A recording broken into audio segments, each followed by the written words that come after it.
Hello everyone, this is a preview of our lesson on a tragic family, some background about Antigone's family in the play written by Sophocles, as well as some background we're going to need for activity 4.8.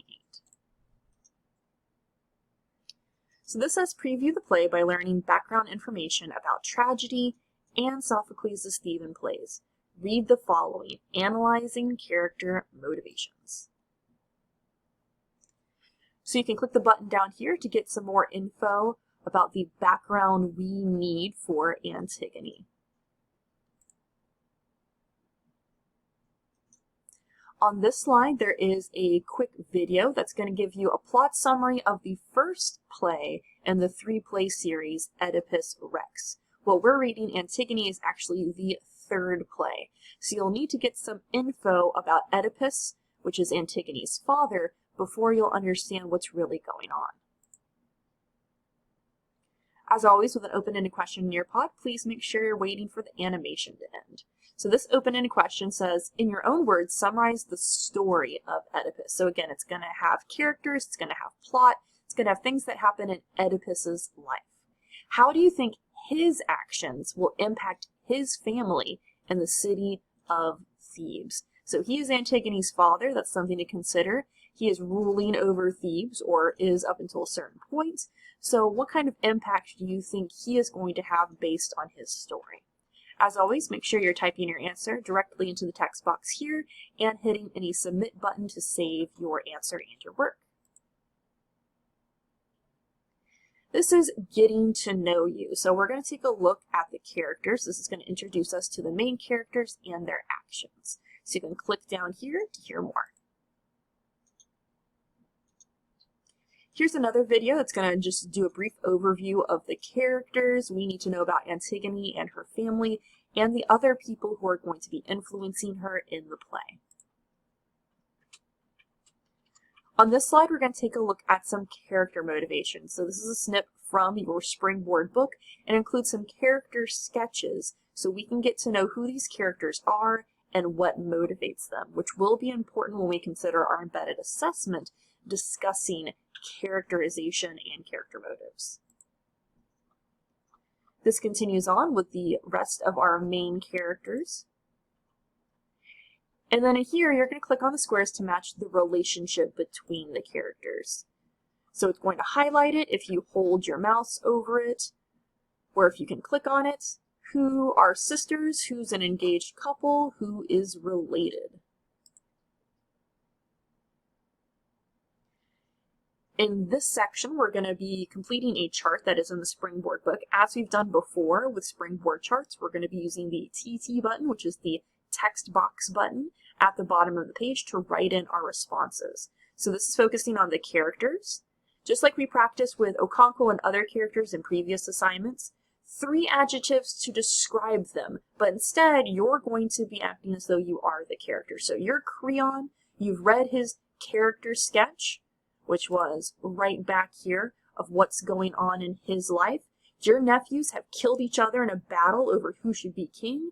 Now you're the king, and you've decreed that one brother can be buried according to his customs, but the other cannot, and someone has defied your rule and buried him.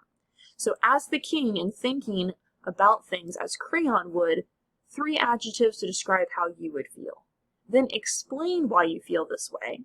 What are you going to do about it? You're the king, you have quite a lot of unchecked power here. And then why do you think this is a just response?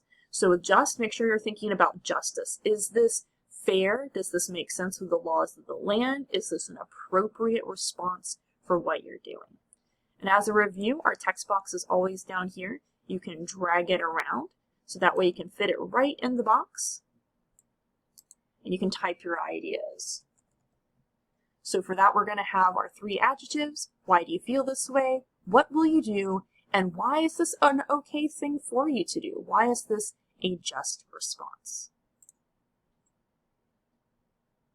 This is a continuation of the chart. So we have Haemon, the chorus, and the guard, and you are answering the same thing. So in case you don't remember what these are, you can always go back and check. So 3 adjectives to describe how you feel. Why do you feel this way? What will you do? Why do you think this is a just response? Those are the same 4 boxes you were answering here. So this says, read the following about tragedy and the tragic hero. This is going to be a little bit of a review from when we talked about how Okonkwo was a tragic hero, but it is going to give you some further insights into how other characters can be tragic heroes as well. This is more information from Aristotle's Poetics, the idea that a tragic hero is a man or woman of noble stature, so maybe they're a king, or a prince, or a great warrior, or someone who is famous. They are brought down by an act of injustice, which is usually known as their fatal flaw, and then that weakness or fatal flaw is something that is a character flaw, like pride, quickness to anger, or misjudgment. The hero also has free choice, like Okonkwo. Okonkwo could have chosen to not kill Ikemefuna in Things Fall Apart, but he did. So it makes his or her downfall kind of his or her own fault, but it's not entirely deserved. The hero also gains self-knowledge or understanding, realizes what's going on. For Okonkwo, this would be the part where he kills the messenger, and none of his buddies help him out. Instead, they freak out and think he has gone crazy with his actions, and he realizes they are not going to be supporting his decision. This is some more info about Antigone and her family background, such as the previous plays, the curse placed on the family, the prophecy of Oedipus, and how Oedipus ends up in his predicament. This is some more information about how Oedipus's wife / mother, Jocasta, deals with things. And this is some information about pronunciation. So we're going to be referring a lot to Greek names. So as you can see here, if a word ends with a final E, it's pronounced. So this word would be Athene. Nay. So you'd have that in the end. CH sounds are going to be pronounced like K, not as in church.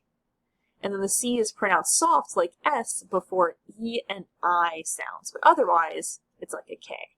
So we have a C here, like nieces, like you have a niece or nephew, polynesis.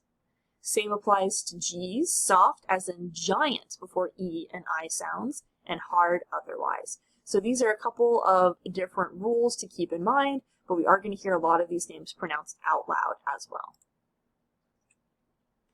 This is a little trivia game. Complete the trivia game by using that text button at the bottom of the page, and the answers are going to be provided. So if you've ever watched or played a Jeopardy game, you are going to be answering in the form of a question.